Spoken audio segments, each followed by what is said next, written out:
सो hey guys, hello everyone. तो भाई आप लोगों के ढेर सारे प्यार और ढेर सारे सपोर्ट के लिए वेरी मच थैंक यू यार। आप लोग बहुत रिक्वेस्ट कर रहे थे मैथ्स का, इसलिए मैं मैथ्स का भी वीडियो ला दिया हूँ। मेरे पास बिल्कुल टाइम नहीं था यार, कल ही मेरा सेमेस्टर एग्जाम है, लेकिन फिर भी मैं अपने दिल को रोक नहीं पाया। मैथ्स का वीडियो कुछ भी करके बना ही दिया। तो 150 पेजेस का ये नोट्स है भाई, बहुत मेहनत लगा इसको बनाने में। प्लीज़ मेरे को सपोर्ट करना, वीडियो को लाइक कर देना और मेरे चैनल को सब्सक्राइब कर देना जो भी नया है। और पिछले वीडियो के लिए आपने जो प्यार दिखाया उसके लिए वेरी मच थैंक यू यार। आपको मैं विश करता हूँ कि आपका पेपर कल अच्छा जाएगा। ये सब मैंने जो मोस्ट एक्सपेक्टेड क्वेश्चन है वो ज़रूर आएँगे और मेरा भी पेपर अच्छा जाए करके विश करना आप। अब आपको वीडियो बनाने के बाद, अपलोड करने के बाद फिर मैं पढ़ूँगा। ठीक है, चलो यार शुरू करते हैं। तो सबसे पहले मैथ्स का मोस्ट एक्सपेक्टेड क्वेश्चन। तो सबसे पहला चैप्टर है परम्यूटेशन कॉम्बिनेशन। तो वो आप लोगों ने बताया था कि जो कुछ-कुछ वर्ड्स पीछे छुप जा रहे थे और फिर पॉइंटर नहीं दिख रहा था, तो अब शायद दिख रहा होगा। मैं से इसको थोड़ा अंडरलाइन करके पढ़ाऊँगा, ठीक है? तो चलो शुरू करते हैं।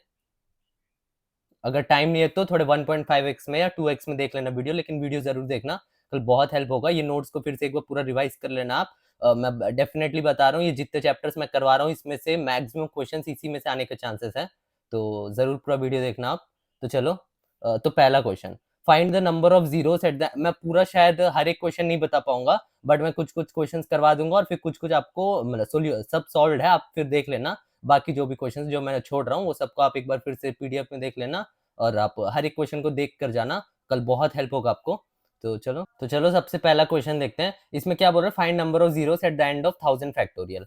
तो इसमें क्या निकालेंगे अपन, सबसे पहले E2 निकालेंगे और E5, ये दोनों 5 into 2 मिला के जो होता है ज़ीरोस बनते हैं। तो सबसे पहले E2 निकालेंगे, तो उसका फॉर्मूला क्या होता है, सबसे पहले 1000 बाय ये जो नंबर है उसका बाई डिवाइड बाय 2, इधर 2 का स्क्वायर, इधर 2 का क्यूब, इधर 2 का पावर 4, ऐसा-ऐसा करके जब तक 0 नहीं आ जाता वो। तो यहाँ तक अपन सबको निकालेंगे और फिर सबको प्लस कर देंगे, तो वो आ जाएगा 994 और उसके बाद E5 निकालेंगे, तो 1000 बाय 5, 1000 बाय 25, 1000 बाय 125 और फिर 1000 बाय 625 और उसका ग्रेटेस्ट इंटीजर निकलता है इधर पे, ठीक है? जिसका भी रहता है वो नंबर का ग्रेटेस्ट इंटीजर उसको अपन निकाल देते हैं, तो उसका पॉइंट जो रहता है वो हट जाता है। तो ये इसका आगे 994 और इसका आगे 249, तो टोटल नंबर ऑफ ज़ीरोस कितने होंगे जो मिनिमम है, मतलब जितना 5 होगा जो मिनिमम है, अभी समझो 5 और 2 को मिला के 0 बनेगा, तो 249 5 है तो 249 0 ही बनेगा ना। भले ही 994 2 हो, लेकिन उतना 5 भी तो नहीं है ना उसके लिए। तो जितने 5 और 2 है मिनिमम, तो दोनों मिला के तो 249 है, तो इतने ज़ीरोस बनेंगे, ठीक है? मैं इधर लिख भी दिया हूँ। और अब नेक्स्ट क्वेश्चन देखते हैं। Find the number of zeros at the end in product 5 to the power 6, 6 to the power 7, 7 to the power 6, 8 to the power 9, 9 to the power 10, ऐसा-ऐसा ये क्वेश्चन है। तो इसमें नंबर ऑफ ज़ीरोस मतलब 10 का कितना पावर होगा निकालना है और 2 into 5 से बनता है। तो मैंने जैसे बताया, तो 5 के जो है, तो 5 के जो 6 प्लस 11, 11 कहाँ से आ गया, जो 10 का पावर 11 रहेगा उसमें से 5 मिलेगा आपको, प्लस 16, तो इसका एक पैटर्न बन रहा है। और फिर 2, 2 कहाँ पे मिलेगा, इधर पे 6 में 2 मिलेगा और फिर इधर 8 में भी 2 मिलेगा। तो फिर इधर का पावर कितना हो जाएगा, इधर एक ही 2 मिलेगा तो 2 का पावर 7, तो 7 मिल गया और इधर 2 का पावर क्यूब रहेगा, 9 3 जा 27, तो 27, उसमें 10 में एक 2 मिलेगा, उसमें तो 10 का पावर 11 है तो 2 का भी पावर 11, तो ये सब पावर्स ऐड होंगे, है ना? और फिर ये सब पावर ऐड होके कितना होगा, तो जो लिमिटिंग होगा वो 5 होगा। तो इधर बीच में क्या है? बीच में अपन को निकालने के लिए जो 31 है वो 30 है। उसके पहले क्या मिलेगा अपन को? अपन को 25 मिलेगा, है ना? 25 में क्या होगा? 25 का पावर 26 रहेगा। उसका मतलब है कि 5 का पावर 52 रहेगा और इधर पे 52 अपन इसको लिख देंगे और उसके बीच में क्या रहेगा? उधर 20 रहेगा एक तो। 20 का पावर 21 रहेगा तो सीधा 21। ये सबको ऐड कर देंगे तो 137 पावर आएगा। तो जो ज़ीरोस रहेंगे वो 137 ही रहेंगे। ठीक है? नेक्स्ट देखते हैं।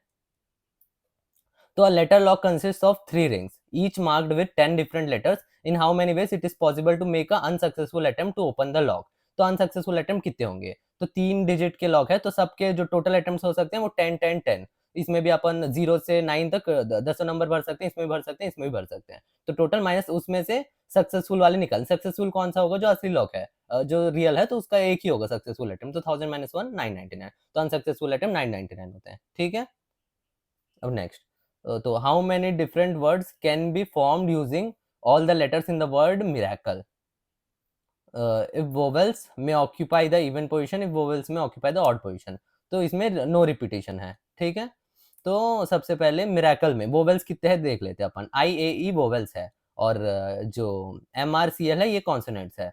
तो जो वोवेल्स है वो ऑक्यूपाई द इवन पोजीशन सबसे पहले में, तो ये इवन पोजीशन है, ये और ये और ये इवन पोजीशन में आने के 3 वोवेल्स है, तो 3 2 1 सीधा भर देंगे और बाकी सब जो भी ऑड पोजीशन में ये सबको भर देंगे 4 3 2 1 से, तो 3 फैक्टोरियल 4 फैक्टोरियल इक्वल टू 144। और फिर अगले में क्या बोल रहे हैं, वोवेल्स में ऑक्यूपाई ऑड पोजीशन में आना है, तो ऑड पोजीशन पे अपन भर देंगे 4 में से कोई सब 3 चुन लेंगे और फिर 3 फैक्टोरियल से इसको इंटू कर देंगे और इंटू बाकी कॉन्सोनेंट्स के लिए 4 फैक्टोरियल, तो आंसर आ जाएगा इतना। ठीक है, ये वाला क्वेश्चन एक बार, ये वाला क्वेश्चन आप होमवर्क कर सकते हो, मैं नीचे वाला क्वेश्चन करवा देता हूँ। ये देखो ये वाला, दोनों सेम ही टाइप के हैं। तो ये वाला देखते हैं, if repetitions are not permitted, repetition नहीं होंगे तो how many 3 digit number can be formed from the 6 digits, ये 6 डिजिट से कितने 3 डिजिट के नंबर बनेंगे, तो अपन 3 डिजिट है और कितने नंबर 6 नंबर, तो 6 5 4 सीधा अपन सीधा लिख देंगे, सिंपल है, तो 120। और फिर how many of those are less than 400, less than 400 के लिए सबसे पहले अपन क्या करना है कि इधर जो आएगा वो 2 3 आ सकता है, क्योंकि ये 5 6 7 ये सब अगर स्टार्टिंग में आ गए तो नंबर 400 से बड़ा होगा, तो 2 3 बस आ सकते, तो इधर 2 पॉसिबिलिटीज है। और बाकी कितने बचे, 2 नंबर में से एक नंबर इधर चूज कर लिया, तो बाकी इसमें 5 नंबर कोई सा भी बचेंगे, तो उसमें से 5 और इंटू 4, तो टोटल कितने आ गए 20, इसका 20 इसका इंटू 2, तो 40। ठीक है, और नीचे हाउ मेनी आर इवन, कितने नंबर्स इवन होंगे, इवन के लिए क्या होता है कि लास्ट पोजीशन पे कोई सा भी इवन नंबर आना चाहिए, तब वो नंबर इवन कहलाता है।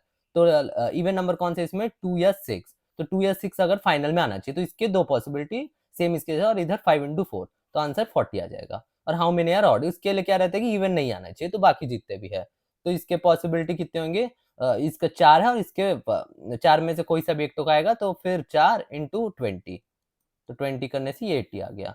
और इधर पे फिफ्थ वाला क्या क्वेश्चन है, how many are multiples of 5, how many are multiples of 5, 5 के मल्टीपल मतलब जो लास्ट में 5 आना चाहिए, तो 5 एक तो आ गया और बाकी 5 इंटू 4 20। ठीक है, ये हो गया। और डिविजिबिलिटी रूल, ये वाला टेबल एक बार देख लेना आप, इसमें सबका क्या क्या डिविजिबिलिटी कंडीशन है वो सब आपको पता चल जाएगा। ठीक है, चलो नेक्स्ट देखते हैं।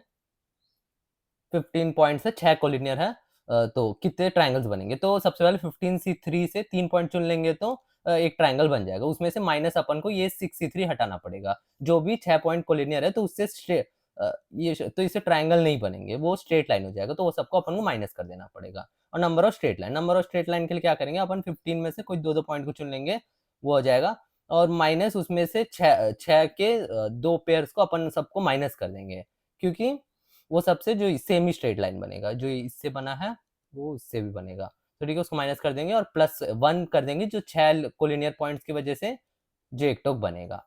ठीक है,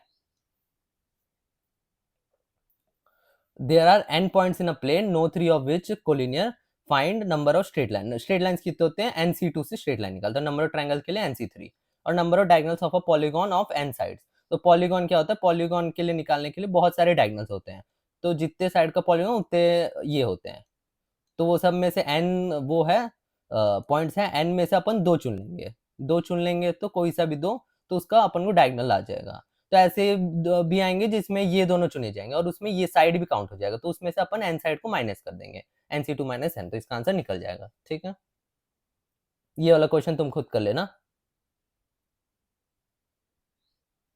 और टोटल माइनस 2 ये भी मैंने पहले करवाया था, इसको भी आप कर सकते हो, जो टोटल माइनस जितने टुगेदर है वो सब हटाने। ये क्रॉस वाले क्वेश्चन है, इसको मैं एक बार करवा देता हूँ। तो इसमें क्या बोल रहा है कि 4 boys and 4 girls are to be seated in a line, find number of ways they can be seated so that no girls are together, no 2 girls are together, तो 4 बॉयज है 4 गर्ल्स है, नो 2 गर्ल्स कहीं भी एक साथ नहीं होना चाहिए, तो 2 गर्ल्स एक साथ नहीं होना चाहिए, तो अपन B1 B2, तो 4 बॉयज को रख देंगे और उधर 5 जगह एक क्रॉस बना देंगे, है ना, तो गर्ल्स अगर बीच में बैठेंगे तो 2 गर्ल्स एक साथ कहीं नहीं होंगे, तो 5 में से कोई 4 पोजीशन चूज करेंगे और उसमें 4 फैक्टोरियल में अरेंज कर देंगे, बाकी बॉयज को 4 फैक्टोरियल से अरेंज कर देंगे, तो ये हो जाएगा।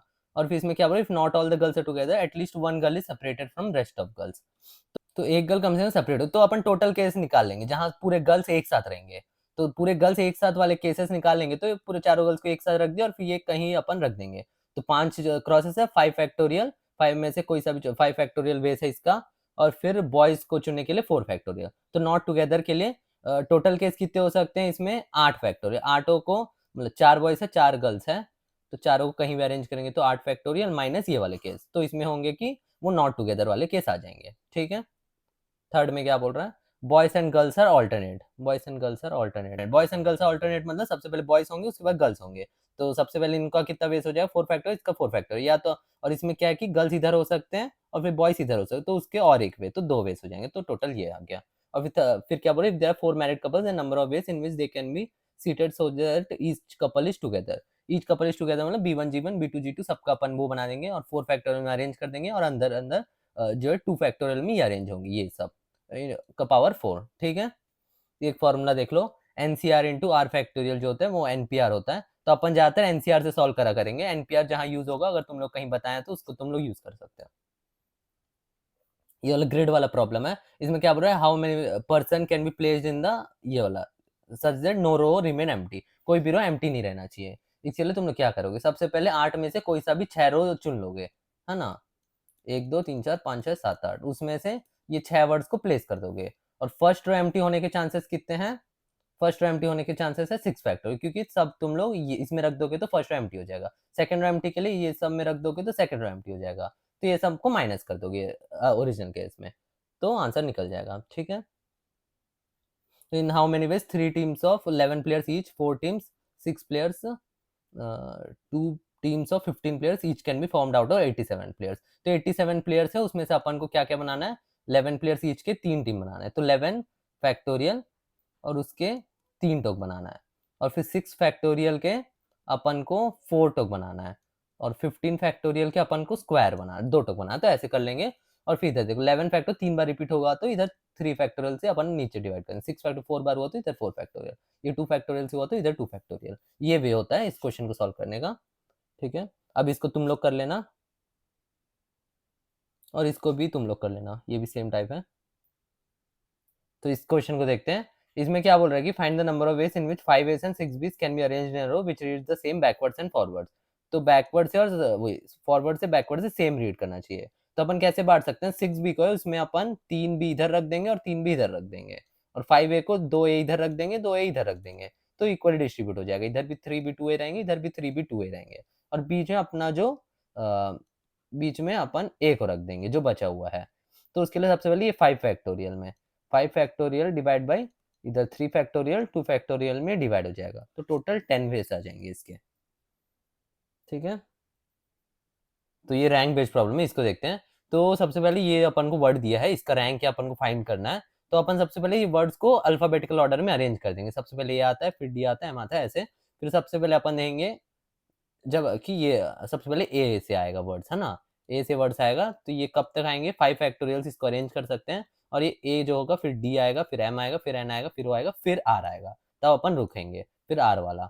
तो ये कितने हो गए 5 फैक्टोरियल इंटू 5 फैक्टोरियल इसको करने के, और ऐसे 5 टोकाएंगे, फिर आर आ गया, और आर आते ही इसके बाद फिर ए आएगा, तो अपन को हाँ ए ही चाहिए था, उसके बाद अपना क्या आएगा एन चाहिए था लेकिन इधर डी आएगा, तो इधर डी लिखेंगे, तो इधर फिर 3 फैक्टोरियल बेस होंगे, और डी कब आएगा डी और एम ये दोनों का बस, फिर एन अपन को जो चाहिए था वो आ जाएगा, एन आ जाएगा तो इंटू 2, फिर आएगा आर ए एन डी, और उसके बाद क्या आएगा अपन को ओ चाहिए था लेकिन इधर एम आएगा, तो एम आने के वजह इधर पे अपन को और एक मिल गया, और फिर उसके बाद R A N D M के बाद फिर अब एन नहीं आएगा फिर ओ आएगा सीधा, और ओ अपन को चाहिए था और उसके बाद एम, और तो इसका एक हो गया, तो टोटल जो रैंक है वो 640 निकल जाएगा।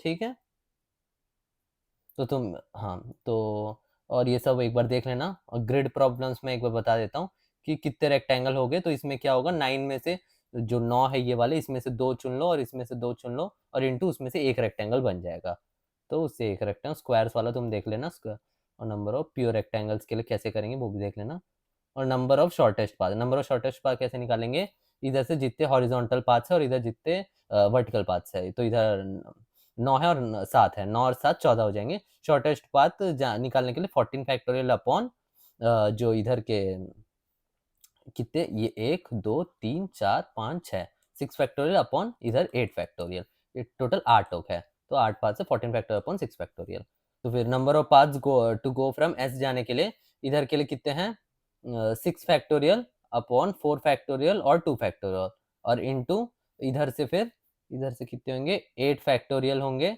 और फिर उधर टोटल 4 फैक्टोरियल और 4 फैक्टोरियल। ठीक है, इसके कैसे सॉल्व करेंगे, और ये एक बार देख लेना वो पॉइंट ऑफ इंटरसेक्शन वाला ही है ये, और ये इसको प्लेस करने के, इसको भी एक बार देख लेना तुम, ये भी इंपॉर्टेंट ही है।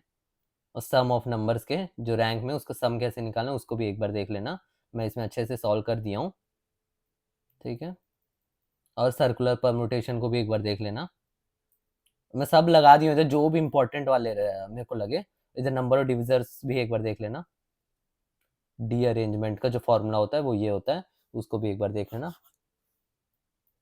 इसको एक बार बता दो, 5 फ्रेंड्स है, 5 लेटर्स, इसमें क्या बोल रहा है, none of them gets the correct letter. तो none of them get the correct letter के लिए अपन को पांचों का डी अरेंजमेंट कर देना। डी अरेंजमेंट मतलब कोई सा भी इसको जो ओरिजिनल जाना चाहिए उसको नहीं जाएगा, दूसरे दूसरे को चल जाएगा। ये वाला जो समझो राघव का जो है वो विशाल को चले जाएगा ऐसा।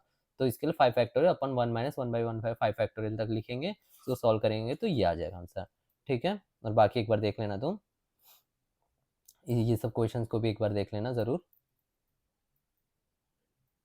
अब चलो प्रोबेबिलिटी पे आते हैं, ठीक है। तो प्रोबेबिलिटी का पहला क्वेश्चन, इसमें क्या बोल रहा है, coin is tossed twice if head appears in the second throw. अगर हेड सेकंड में भी आया तो फिर एक डाइस थ्रो होगा। तो पूरा सैंपल स्पेस लिखने के लिए बोल रहा है। तो कितना सैंपल है, एक होगा जो हेड टेल्स आ जाएगा, और टेल्स आएगा, ठीक है। जो टेल्स बाद में आएगा, और जब हेड बाद में आएगा, हेड बाद में आने से फिर अपन डाइस को थ्रो करेंगे। तो डाइस को थ्रो करेंगे तो 1 to 6 आ सकता है। तो HH1 HH2 HH3 ऐसे 6 तक। और फिर जब पहले टेल आएगा फिर हेड आएगा, फिर हेड आया तो फिर से अपन डाइस को थ्रो करेंगे, तो फिर से ये सैंपल स्पेस बनेगा। तो ये टोटल सैंपल स्पेस होगा। इवेंट मतलब क्या होता है, number of max number events कितना कैसे निकालते हैं वो मैं बताया हूँ। और फिर ये वाला एक बार देख लेना, सैंपल स्पेस वाला ये इसमें क्या बोला, pair of dice has been known, find the probability that at least one of the dice shows up the face 1।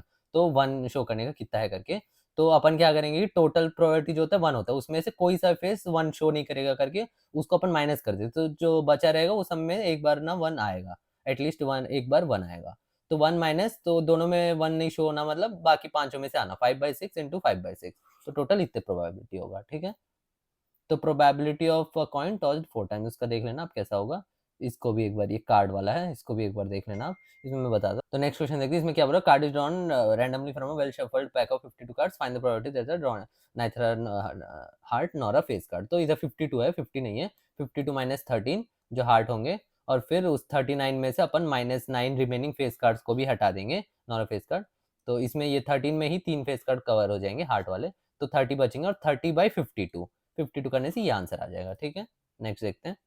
Next इसको आप एक बार देख लेना, इसको भी एक बार देख लेना, ये सब इंपॉर्टेंट क्वेश्चन है, जरूर देखना। ये जे एडवांस का करके मत डरो, ये वाला भी थोड़ा इजी क्वेश्चन है, बस इंपॉर्टेंट लगा मैं इसे लगा दिया। और चलो ये वाला क्वेश्चन एक बार देख लेते हैं। Roll of fair die twice, let A be the event that the sum of the two rolls equal 6 and B be the event that the same number comes up twice, ठीक है। तो ये वाला कितना प्रोबेबिलिटी A/B होगा। तो उसके लिए सबसे पहले जो 6 आने के लिए 1 5 2 4 3 3 4 2 5 1, ये सब कंडीशन होंगे, और फिर एक 3 3, और फिर बी वाले के लिए 1 1 2 2 3 3 4 4 5 5 6 6, ये जो 3 3 है वो इसमें भी कवर हो गया। तो फर्स्ट फाइंड, देखो मैंने इधर लिखा है, तो पहले इसको फाइंड कर लिया करो, उसके बाद इसको फाइंड किया करो, तब एक थोड़ा टाइम सेविंग होगा। ये वाला जो कवर हो गया वो फिर इसमें लिखने की जरूरत नहीं है। तो A/B क्या होता है, ए इंटरसेप्शन बी अपॉन PB। ए इंटरसेप्शन बी मतलब इसमें जो कॉमन होंगे वो 3 3 बस है, तो 1/36, टोटल में से 1/36। तो सीधा अपन तुम फाइंड कर लेते तो इसको, तो फिर जो भी एक ही कॉमन मिलता आपको, तो फिर 1/36 अपॉन टोटल क्या है PB 6/30, ये 6 केसेस है। टोटल जो केस होंगे वो 36 केसेस होते हैं, आपको पता ही होगा, और इसमें से ये 6/36, तो 1/6, ठीक है। और इसको आप एक बार देख लेना, मैं ज्यादा क्वेश्चन सॉल्व नहीं करवा रहा हूँ क्योंकि मेरे पास भी थोड़ा टाइम कम है और आप लोगों के पास भी थोड़ा टाइम कम है। तो आप एक बार नोट्स में इसको जरूर देख लेना, ये सब क्वेश्चन को, आपको हेल्प होगा। ये बहुत ही अच्छे नोट्स है, बहुत अच्छे क्वेश्चन है। अगर अभी नहीं तो अप्रैल अटेम्प्ट में भी जरूर देख के जाना ये। मैं तो और अच्छे वीडियोस डालूंगा अभी, देखो अभी टाइम कम है तो ही मैं ऐसे वीडियो डाल रहा हूँ। अप्रैल अटेम्प्ट के तो और बहुत बढ़िया वीडियो और फिर बहुत अच्छे अच्छे क्वेश्चंस करवाऊंगा मैं। तो टोटल प्रोबेबिलिटी थ्योरम का एक क्वेश्चन देख लेते हैं। 3 machines E1 E2 E3 in a certain factory produce 50%, 25%, 25%, respectively total output, it is known that 4% of the tubes produced one each of machine E1 and E2 are defective and 5% of those stop। तो defective अपना वो है final वाला, तो defective और E1 E2 E3 है अपने। तो ऐसा ये जो है ये बनाना सीख लो, ये जो डायग्राम है। तो E1 E2 E3 है, और फिर इसको चुनने की अपने कितने प्रोबेबिलिटी 50%, 25%, 25%, तो 50 मतलब 0.5, 0.25, 0.25। एक बार चेक कर लेना ये सब टोटल करने से 1 होते हैं कि नहीं, तो 1 हो रहे हैं। और फिर इधर जो है 4% बोल रहा है, तो 4% के लिए 0.04, और इसके भी रहते हैं दोनों के 4% और इसके 5%, तो इसको लिख लेना। और जो फॉर्मूला होता है वो ये होता है, सीधा लिखना 0.5 इंटू 0.04 प्लस ये प्लस इंटू इंटू ये तीनों सॉल्व करोगे तो ये आ जाएगा। और फिर अगर आपको पूछ रहा है कि ये टोटल प्रोबेबिलिटी थ्योरम, अगर आपको पूछ रहा है बेस थ्योरम कि समझो E3 से कितना होगा, तो P3/E, तो इसका सबसे पहले E3 वाला लिख लेना ऊपर, और नीचे ये सबको फिर से लिख लेना। तो ये वाला दोनों क्वेश्चन, दोनों टाइप क्वेश्चन इसमें कवर हो गए। और ये बहुत इंपॉर्टेंट क्वेश्चन है, पक्का आ सकते हैं ये वाला क्वेश्चन, आप अच्छे से देख के जाना इसको। और एग्जाम्पल्स में रखा हूँ नीचे, इसको फिर से एक बार देख लेना आप, ठीक है। और ये एक है रैंडम वेरिएबल का, रैंडम वेरिएबल क्वेश्चन में देख लेते हैं। हैज द प्रोबेबिलिटी, तो कितना होगा px ग्रेटर देन 2 का इक्वल टू। तो सबसे पहले जो प्रोबेबिलिटी है, ये जो प्रोबेबिलिटी है, ये टोटल करने से 1 आना चाहिए। तो सबसे पहले 6k² प्लस 5k आ जाएगा, इक्वल टू 1 कर दो, इसको k आ गया आपका 1/6, और आपका प्रोबेबिलिटी x ग्रेटर देन 2। तो ग्रेटर देन 2 वाले कितने हैं, 3 4 5, तो k 2k 5k², तो 5k² प्लस 3k, तो 3k आप कर दिए k की जगह वैल्यू पुट कर दोगे, तो आंसर आ गया 23/36। ठीक है, रैंडम वेरिएबल वाला भी दिखा दिया मैं आपको। और ये एक स्टैट ये भी एक है, इसको भी आप एक बार देख लेना, ठीक है। और ये भी देख लेना एक बार, ये फॉर्मूला है, ये स्टैटिस्टिकल रैंडम वेरिएबल का ये फॉर्मूलाज है। इसका न्यू निकालते हैं वो ये एनपी से निकालते हैं, और फिर वेरिएंस जो रहता है, जो मीन रहता है एनपी से, और वेरिएंस जो रहता है एनपीक्यू से, और स्टैंडर्ड डिविएशन जो रहता है वो रूट एनपीक्यू से। अगर आपको ये चीज़ कुछ पता नहीं है ये वाला फॉर्मूला, तो टेंशन मत लेना, एक अटेम्प्ट के लिए पढ़ लेना ये वाले फॉर्मूला। मैं अभी सब रख दिया हूँ ताकि कोई जिसको कुछ आता है तो वो मिस ना करे करके, ठीक है।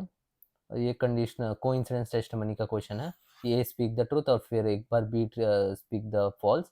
तो इसका तो एक बार सॉल्व करके देखते हैं इसको। ए स्पीक्स द ट्रूथ 3/4 टाइम्स, जो ए है वो 3/4 टाइम्स ट्रूथ स्पीक करेगा। और फिर बी जो है ये 5/10। तो what is the probability that they will contradict each other in saying the same fact. Same fact को बताने में कितने सारे केस है जिसमें कॉन्ट्राडिक्ट करें, तो उसमें कब कॉन्ट्राडिक्ट होगा, ए एक चीज बोलेगा और बी उसका उल्टा बोलेगा, और प्लस ए एक चीज बोलेगा बी उसका बोलेगा, इसमें वो दोनों कॉन्ट्राडिक्ट करेंगे। तो कितना हो जाएगा इसका 3/6, 3/4, और फिर वो जो उल्टा बोलेगा 1/6, ठीक है। और इसका 1/4 और इंटू 5/6, ये सबको प्लस करोगे तो इतना आंसर आ जाएगा, ठीक है। ये वाला ये ज्योमेट्रिकल वाला प्रॉब्लम है, तो इसको भी एक बार देख लेना, इसमें ज़्यादा कुछ नहीं है। टोटल एरिया निकालेंगे अपन, और फेवरेबल एरिया निकालेंगे, उसको फेवरेबल एरिया अपन टोटल एरिया कर देंगे, ठीक है। अब क्वाड्रेटिक इक्वेशन देखते हैं। क्वाड्रेटिक इक्वेशन में सबसे पहले फॉर्मेशन ऑफ क्वाड्रेटिक इक्वेशन का question. If alpha and beta are the roots of the quadratic equation, then the equation whose roots are ये। तो सबसे पहले देखो अल्फा प्लस बीटा इधर से निकालो 3, अल्फा बीटा 5, तो x² minus S x upon एक इक्वेशन निकालते हैं, तो एस जो होता है वो p प्लस क्यू होता है। तो इधर पे alpha square plus beta square minus 3 alpha minus 3 beta plus 14, ये सबको कर दिया अपन, है ना। तो इसमें अल्फा प्लस बीटा आ गया, अल्फा प्लस बीटा की जगह ये, और फिर अल्फा बीटा की जगह ये सब पुट कर दिए, तो अपना आ गया 4। और फिर प्रोडक्ट भी निकाल देंगे, प्रोडक्ट भी जो आएगा वो 4 आएगा, ठीक है। मेथड 2 में क्या करेंगे अपन, जो ये इक्वेशन है इसके रूट्स अल्फा बीटा है, तो इसको अल्फा बीटा पुट कर दो सीधा, और अल्फा बीटा पुट करने के बाद इसको इस साइड भेज दो और इसको इस साइड भेज दो, तो इसका आंसर ये वैल्यू आ गया, इसका वैल्यू ये आ गया। तो आप देख सकते हो पी का जो वैल्यू ये है, तो पी में जो इसके जगह -5 लगा दो और +7, तो ये 2 आ गया, और क्यू की जगह ये आ जाएगा। तो अपन सीधा सम निकालेंगे, एस में पी प्लस क्यू इतना आ गया, प्रोडक्ट इतना आ गया, तो सीधा इक्वेशन बन जाएगा आपका। तो ईजी वे था, ठीक है। ये वाला टेबल, ये वाला एक बार देख लेना, ये जो नोट है बहुत इंपॉर्टेंट है ये। और ये बोल रहा है form a quadratic equation whose rational coefficient cos 1 root is cos 36। तो cos 36 का वैल्यू ये रहता है, ये एक चीज याद रखना, एक रूट अगर ये है तो इसको ऐसे आप लिख लोगे, और तो जब ऐसा रहता है रूट, तो उसका वो जो एक पेयर एग्जिस्ट करता है, तो 1/4 माइनस नेगेटिव वाला पेयर ही रहेगा दूसरा वाला, तो इसका आप सब निकालोगे, प्रोडक्ट निकालोगे, उसका इक्वेशन बना दोगे, ठीक है। नेक्स्ट क्वेश्चन देखते हैं, इसको भी आप एक बार देख लेना, ये वाला जो है नेचर रूट। चलो हम नेक्स्ट देखते हैं, ये सब आप एक बार खुद से करके देखना। इसमें क्या बोल रहा है, alpha and beta are the roots of ये इसका रूट्स ये है, देन इसका वैल्यू क्या है होगा करके। तो आप इसको एक बार सॉल्व कर लो ये दोनों को, और फिर इन दोनों को एक बार सॉल्व कर लो। ये दोनों को सॉल्व करोगे तो अल्फा प्लस बीटा की जगह ये लगा दोगे और इसकी जगह ये लगा दोगे, ठीक है, और लगा देने के बाद जो ये थे इक्वेशन, तो इसकी जगह आप रूट्स को पुट कर दोगे, तो पुट कर दोगे तो इसका वैल्यू ये निकल गया, इसका वैल्यू निकल गया, और इधर पे इसी वैल्यूज को आप पुट कर दोगे वापस। वापस पुट करने के बाद आपका ये एक इक्वेशन निकल जाएगा। ठीक है, इसमें आपको मतलब ये तरीका था सॉल्विंग का, और फिर उधर पे आपको कुछ दूसरा चीज पूछ सकता है उसी में। ठीक है, if the roots of the equations are equal, तो क्या होगा, एबीसी क्या होगा। तो इसमें एक चीज इंपॉर्टेंट क्या जानना होता है कि जब ये ऐसे होते हैं और फिर ये प्लस सी करने से, ये तीनों को अगर कोएफिशिएंट को प्लस करेंगे और जीरो आ गया वो वैल्यू, तो उसका जो एक रूट होता है वो 1 होता है। ठीक है, ये चीज इंपॉर्टेंट है इसमें, और फिर इस क्वेश्चन को आप एक बार देख लेना। ठीक, और फिर let alpha beta are the roots of the equation, then the roots of इसका क्या होगा रूट्स। तो अगर x माइनस है, x minus B minus C, इस इक्वेशन लिखने का ये तरीका होता है, इधर माइनस सी आता है और इधर रूट्स में अपन लिखते हैं x minus alpha, x minus beta. तो अपना क्या होगा, x माइनस अल्फा का क्या होगा पूछ रहा है, तो x माइनस अल्फा का क्या होगा प्लस सी करने से, प्लस सी करने तो x माइनस ए और x माइनस बी, इधर इसको कर दो तो इसके रूट्स निकल जाएंगे। इसके रूट्स क्या होंगे, ए और बी, तो रूट्स आर ए बी। ठीक है, ये बहुत अच्छा क्वेश्चन था, इसको आप एक बार देख लेना। ठीक है, और ये वाला एक बार देखते हैं, alpha and beta are the roots of the equation, then form the equation, ये वाला। तो alpha square minus 2 alpha plus 5, इसमें अल्फा पुट कर देना और इसको एक बार डिवाइड कर देना इससे, तो जो आंसर निकलेगा वो ये आएगा। तो इसके इक्वल में ये ऐसा निकलेगा, और इसका जो वैल्यू था अपन को 0 दिया हुआ है इधर पे। ठीक है, वो इधर पे 0 दिया, तो 0 पुट करोगे तो इसका वैल्यू आ जाएगा ये, और फिर सिमिलरली इसका भी वैल्यू आ जाएगा 5।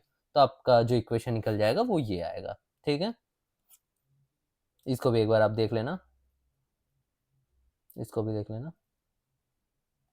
ये कॉमन रूट वाला है, कॉमन रूट निकालने के लिए क्या करेंगे, ये देखो एक्स स्क्वायर दिख रहा है, इधर भी एक्स स्क्वायर दिख रहा है, तो दोनों को माइनस कर दो।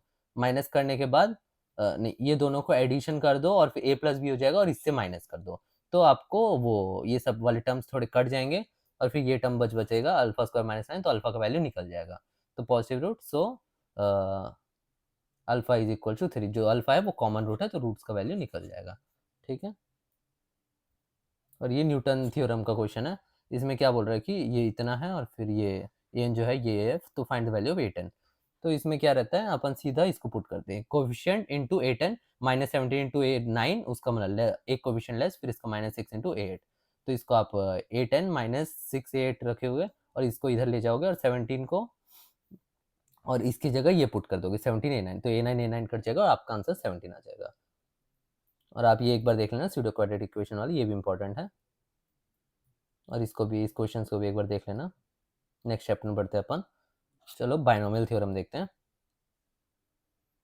बायनोमियल थ्योरम में क्या है कि T21 फाइंड करने का, टर्म 21 अगर अपन को फाइंड करना है तो कैसे करेंगे, तो उसके लिए अपन जो रहता है 20 प्लस 1 लिखते हैं, और 40 C20, और इसमें जो रहेगा वो 40 माइनस 20 n माइनस 20 रहता है, और फिर इसमें जो रहेगा इसका टर्म जो ये सीधा रहता है R, NCR का, इधर n माइनस R और इधर R रहता है। तो अपन 40 C20 लिख दें, इसका 3 का पावर 20, x का पावर 20, और इसका अपन पावर लिख देंगे, तो ये आंसर ये आ जाएगा। तो मैक्स पावर एक्स निकालना है, इसमें मैक्स पावर ऑफ एक्स निकालने के लिए सबसे पहले ये क्या दिया, एक्स प्लस वाई, और ये एक्स माइनस वाई। ठीक है, तो ये जो प्लस करते हैं ना इसमें, तो जो बचते हैं 2 टाइम्स, और फिर इवन टर्म्स बचते हैं 60, 62, 64, 66। तो इससे आप निकालो मैक्स वैल्यू कितना मिलेगा, एक्स में इसका 6 वैल्यू मैक्स मिलेगा, इसमें 7 मिलेगा, इसमें 8 और इसमें 9, तो मैक्स जो हो जाएगा पावर वो 9 है। ठीक है,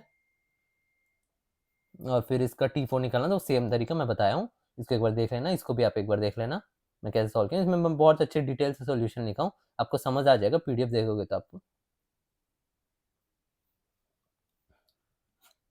इसको भी एक बार देख लेना। टर्म इंडिपेंडेंट निकालने का, टर्म इंडिपेंडेंट निकालने के सबसे पहले आप एक उसको निकालोगे, और इसके जो जो एक्स का पावर है, उसके एक्स के टोटल पावर को, उसको आप मतलब एक्स का जो है वो पावर नहीं रहना चाहिए, सिर्फ कांस्टेंट टर्म रहना चाहिए, उसको टर्म इंडिपेंडेंट बोलते हैं। उसको आप 0 से इक्वेट कर दोगे तो आर का वैल्यू 2 आएगा, तो 2 को उधर फिर पुट करोगे और सॉल्व करोगे तो आपका वैल्यू निकल जाएगा। ठीक है, ये सबको भी आप एक बार देख लेना। ठीक है, तो इसमें इसमें एक्स का 3 कॉफिशिएंट निकालना था, तो उसके लिए क्या होगा, इधर से x3 आएगा और इधर से 0 कंट्रीब्यूट करेगा, या तो इधर से 2 कंट्रीब्यूट करेगा, इधर से 1, या तो इधर से 1 इधर से 2, या तो इधर से 0 और इधर से 3। तो ये सब कितने बेस होंगे, तो इसके लिए सबसे पहले इधर क्यूब आना है, तो 6C3 आएगा, उसी से x क्यूब आएगा। ठीक है, और फिर इधर 7C0 आएगा, और फिर इसके लिए क्या करना पड़ेगा 62 और इधर से 7C1, ऐसे ऐसे अपन को सब सॉल्व कर लेंगे तो आंसर अपना ये निकल जाएगा। ठीक है, ये भी एक बार देख लेना ग्रेटेस्ट बायनोमियल कोएफिशिएंट का, और इसको भी देख लेना। ये जो होता है अपना सम वाला है, ये जो है ये r है और ये 30C r और ये 30C r-1 है ना, तो ये r+1 हो गया, ऐसे ऐसे बढ़ते रहता है। तो इसका जो फॉर्मूला आएगा 30C NCr/NCr-1 का क्या होता है, n-r+1 अपॉन r होता है। तो इधर ये n है माइनस r+1, ये जो है माइनस ये हो जाता है, तो माइनस ये हो गया, तो ये माइनस r, ये माइनस माइनस माइनस प्लस हो जाएगा और ये आ जाएगा, और ये r को जो है अपन नीचे लिख देते हैं, इसको नीचे लिख दिए, ये r कट गया, ये 31 माइनस r हो गया, और इसका जो अपन लगा देंगे तो 30, तो 1 लगाएंगे तो 30 हो जाएगा, फिर 2 लगाएंगे तो 29 हो जाएगा, ऐसे हो जाएगा, फिर इसका अपन एक सम निकालेंगे। ठीक है, ये फॉर्मूला देख लेना, के सी के प्लस के प्लस 1 सी के, ये सब जो होता है मिलके n+1 सी के प्लस 1 होता है। तो इसका एग्जाम्पल है, इसको देख लेना आप। और ये डिविजिबल वाला क्वेश्चन, ये बहुत इंपॉर्टेंट है, इसको भी जरूर देखना आप। ठीक है, ये और फिर i+f वाले क्वेश्चन है, इसको भी जरूर देख लेना। ये न्यूमरेटर सीरीज वाले क्वेश्चन हैं। इसमें कैसे करते हैं, सबसे पहले आप देखो इसमें क्या है डिफरेंस, इसमें हर एक में 2 का डिफरेंस आ रहा है, तो 2r लिखोगे, और फिर 2r के बाद 2r में अगर r में आप 0 लगाओगे, सबसे पहले 0 लगाने से ये वाला टर्म आने के लिए क्या करना पड़ेगा, +3 करना पड़ेगा, तो अपना जो है ये कॉमन टर्म 2r+3 निकल गया, और फिर एनसीआर, और फिर उसके बाद उसको सॉल्व करोगे आप अपने तरीके से, जैसे बायनोमियल कोएफिशिएंट सबको सॉल्व करते हो आप। ठीक है, ये सब ऐसे ही सॉल्व होंगे।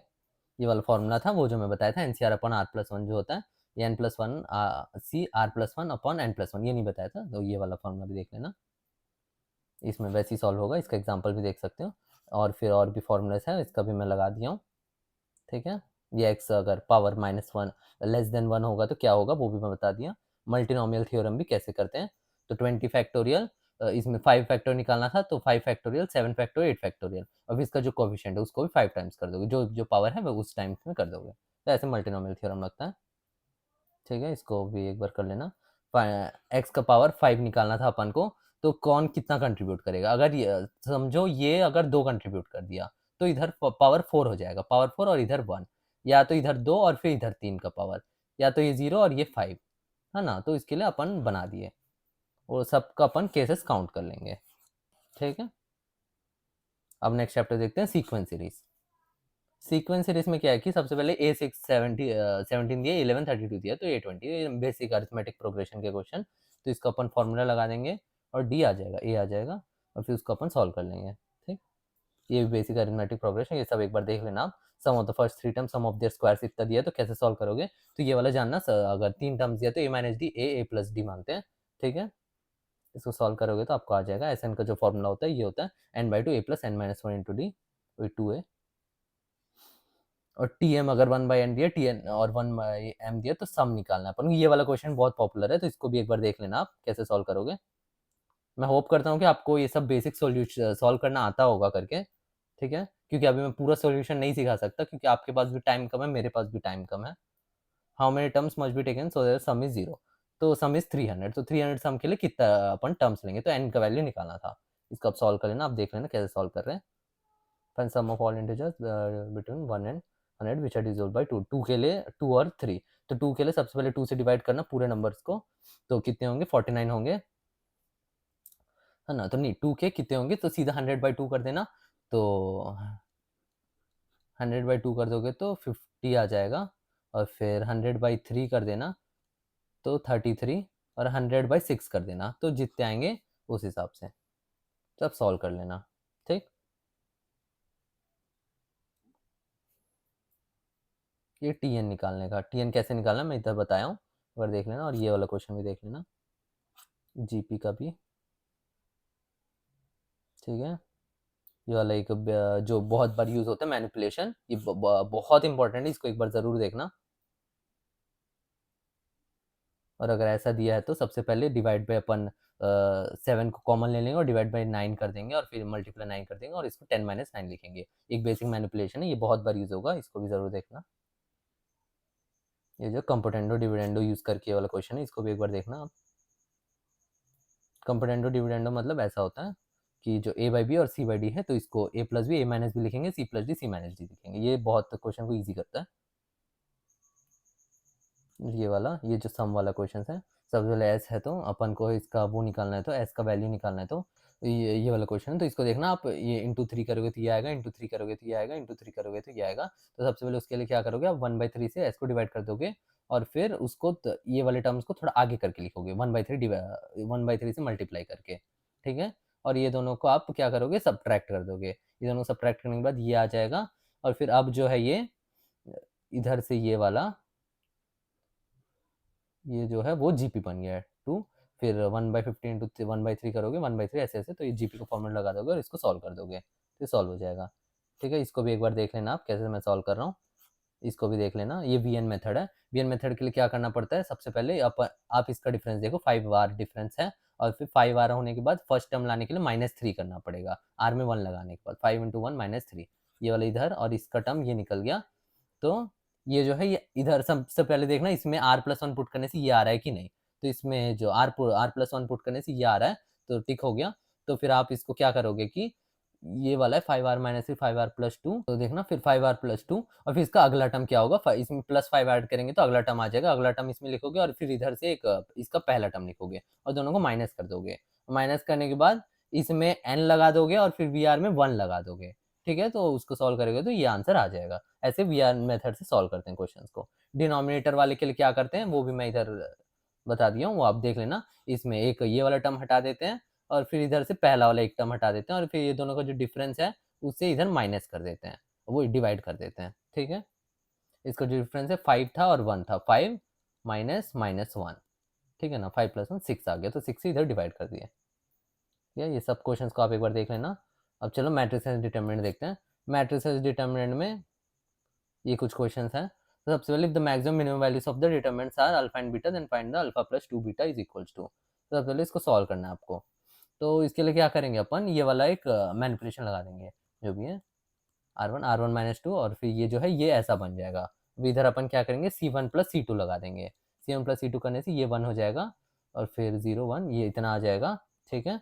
और अपन इसको ओपन कर लेंगे इधर से, तो ये -1 तो माइनस लगता है 1, और फिर ये इंटू ये आ जाएगा। तो इसका वैल्यू ये आ जाएगा। तो इसका मैक्सिमम वैल्यू क्या होगा, sin 2x क्या होता है, मिनिमम मिनिमम या तो -1 होगा और प्लस इसका 1 -1 से 1 तक जाता है। तो जब -1 होगा तो 1 होगा, और फिर जब 1 होगा तो ये 3 होगा। तो मिनिमम मैक्सिमम वैल्यू ऐसे आप निकाल दोगे। मैं और एक तो क्वेश्चन देखो, इसका अपन को ए आर जो था 1 से 10 तक वो इतना था, तो डिटरमिनेंट बी का वैल्यू निकालना था। तो उससे पहले ए स्क्वायर निकालो। ए स्क्वायर जो आएगा ये आ जाएगा ये आइडेंटिटी मैट्रिक्स। तो आपका जो है ए स्क्वायर जो भी टर्म्स होंगे, स्क्वायर वाले टर्म्स वो सब आइडेंटिटी मैट्रिक्स होंगे, और नॉर्मल वाले सिर्फ ए होंगे, जो भी इधर टर्म है। तो ए जो है वो ए है, ए स्क्वायर आई हो गया, ए क्यूब जो है वो फिर ए हो जाएगा। तो ये सबका प्लस करोगे तो 5a + 5i आ गया। तो ए की जगह आप ए का वैल्यू लगा दो, आई का जगह आई का वैल्यू, तो टोटल आंसर जो आ गया, फाइनल आंसर वो 0 आ गया। इसको पहले वाले मेथड से एक बार इसको सॉल्व कर लेना आप।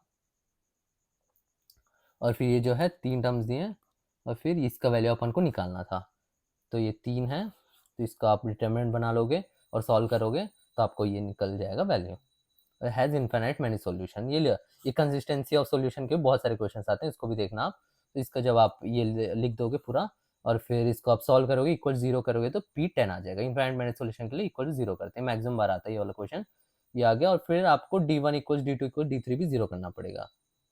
इसके जगह आप क्या करोगे, इसको पुट कर दोगे। ये D1 होगा, इसकी जगह पुट करने से इसको अगर इधर पुट करोगे D2, और इसको अगर इधर पुट करोगे D3। तो कोई सा भी एक तो सॉल्व कर लेना। मैं इसको सॉल्व कर रहा हूँ, इसको सॉल्व करके आपको Q का वैल्यू भी निकल जाएगा, ठीक है। इसको ऐसे निकाल सकते हैं, ये इनकंसिस्टेंट का है, ये भी एक बार निकाल आप देख लेना सेम तरीके से।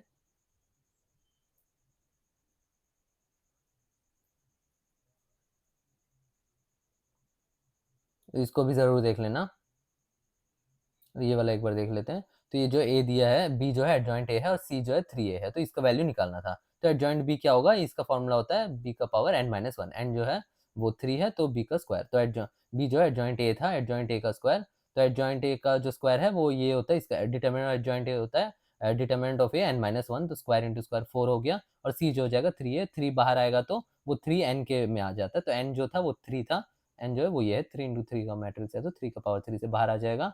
3 का पावर 3 डिटर्मिनेंट ए। तो ये दोनों को आप ऐसे सॉल्व करोगे तो ये लगा दोगे तो ये आ जाएगा, डिटर्मिनेंट ए निकाल देना, इसको पुट कर देना, ठीक है। इसको भी एक बार देख लेना आप, और इसको भी एक बार देख लेना। और इसमें P50 का वैल्यू निकालना। सबसे पहले आपको P दिया, तो जैसे ही ऐसा वाला देते हो सबसे पहले P स्क्वायर P क्यूब ये निकाल दिया करो। एक जगह आइडेंटिटी मैट्रिक्स से कुछ ना कुछ बनेगा, उसके बाद से आपको समझ आ जाएगा, पैटर्न समझ आ जाएगा। तो P स्क्वायर में क्या आ रहा है, P स्क्वायर में 1101 आ रहा है, और P क्यूब निकालोगे तो ये आ रहा है। तो फिर आपको समझ जाना चाहिए 1/2 +1 +1/2, तो सब में +1/2 से हो रहा है, और ये वाला बस चेंज हो रहा है, बाकी सब चेंज हो रहा है, बाकी सब सेम रह रहे हैं। तो P50 में क्या होगा, या इसका 50th टर्म, जो 50th टर्म होगा इस सम का वही होगा P50 में। तो अब उसको एक बार सॉल्व कर लेना सीक्वेंस सीरीज से, और आपको ये निकल जाएगा आंसर। तो बस इतना ही था यार। जो मेरे को इंपॉर्टेंट क्वेश्चन जितने भी लगे और इंपॉर्टेंट टॉपिक जितने भी, मैंने सब कवर करवाया। मैंने ज़्यादा सॉल्व नहीं कर पाया हूँ मैं इसमें, तो आप खुद से एक बार सॉल्व करके देखना बाकी क्वेश्चंस को, और आपको बहुत हेल्प हुआ होगा सोच रहा हूँ इस वीडियो से। और ये सब एक बार पीडीएफ में देख के आपको सब क्वेश्चंस को एक बार अच्छे से देख लेना, बहुत इंपॉर्टेंट क्वेश्चंस है, आपके पेपर में कल आने के लिए सबसे ज़्यादा एक्सपेक्टेड है। ज़रूर इसमें से कुछ ना कुछ क्वेश्चन उठ के आएंगे। आई होप कि आपको बहुत मदद आया होगा। कल ही मेरा एग्जाम है, अब मैं भी जाके पढ़ लेता हूँ यार। तुम लोग के लिए भी बेस्ट ऑफ लक, तुम्हारा एग्जाम ज़रूर अच्छा जाएगा, तुम बहुत अच्छा करोगे। ठीक है, थैंक यू।